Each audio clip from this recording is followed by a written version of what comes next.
Okay, hi everybody, welcome to week 3 of Educating Elvis. I'm going to show you what I've been doing with him. I went out the other day and yesterday or the day before and did a video of what I've been doing with him in the park. So I'm going to cut straight to that and show you that. So you can see how his first week of walks in inverted commas, which aren't really walks because he's nearly 12 weeks old or whatever he is, so it's just little jaunts around the park. And the very start of the training that we're doing with him.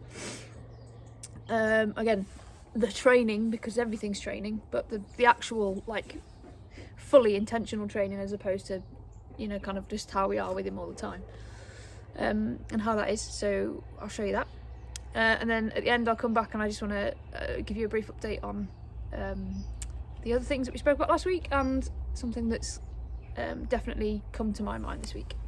So enjoy that. Okay, here we are at the park. So I've been taking Elvis out every morning now this week. So I'm going to show you roughly what I've been doing with him. First thing to say is the choice of location. So I'm taking him to places where there's lots of wide open space so that I can see him.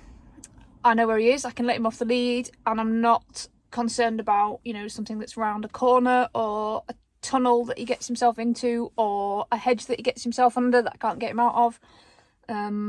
So yeah, big wide open spaces. I can see other dogs coming towards us, so if I see a dog and I think that does not look like a friendly dog, I can get him back and get under control before anything like that happens. So that's it. That's why we're here. I'm going to do a little bit of quartering with him, do you a little demo on that, and then I might take him just for a little 5-minute tot around the park and actively try and search out some nice dogs for him to socialise with. So far I've just been walking around and kind of scoping them out. If I see a dog that's off the lead that looks nice and calm, then I'm approaching them and sort of saying to the owners, is it alright if they just sort of say hello? If I'm seeing dogs that are on the lead and look like they're not let off the lead or anything like that, then I'm just kind of steering clear, because obviously I want all his interactions in these first kind of month or two to be positive. So that's what we're going to go and do.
One thing I will say is that he does come back. He is coming back, but this is actually really nerve-wracking.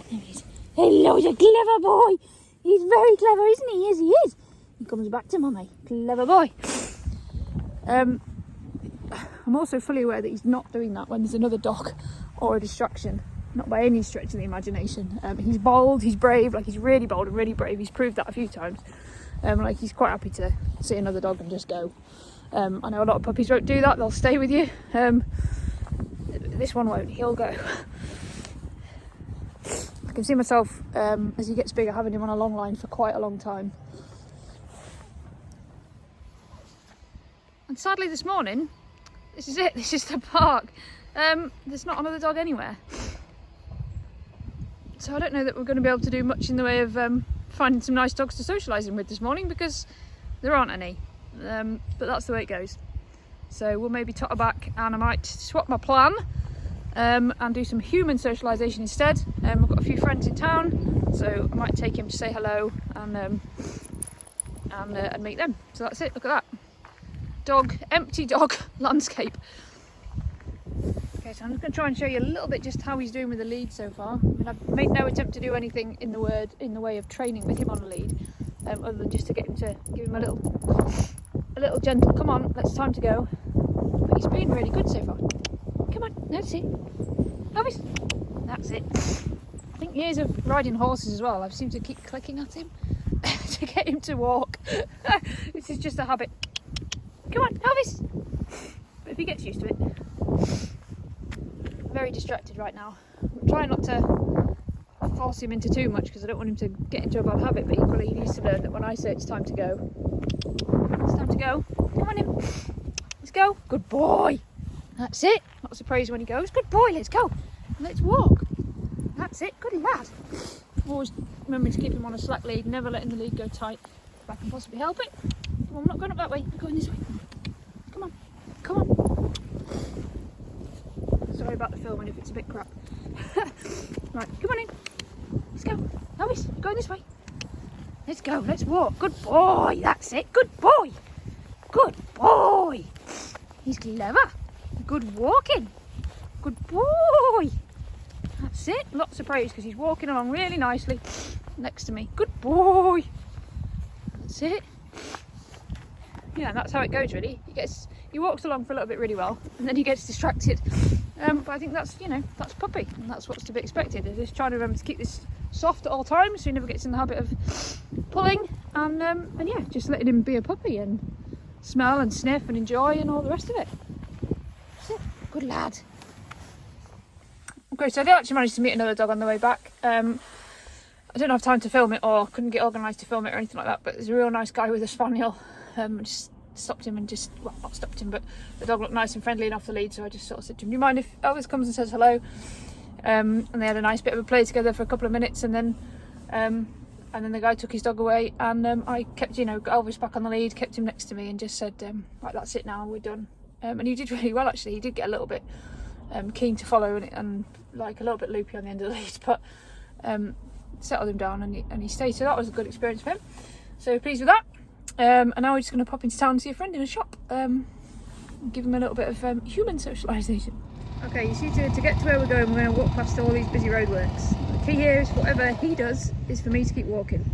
He needs to see me as the manager, and he needs to know that there's nothing wrong and I'm just going to walk by it like it's not even there and not react. If I start reacting, he's going to get nervous, so that's what we're going to do. Come in.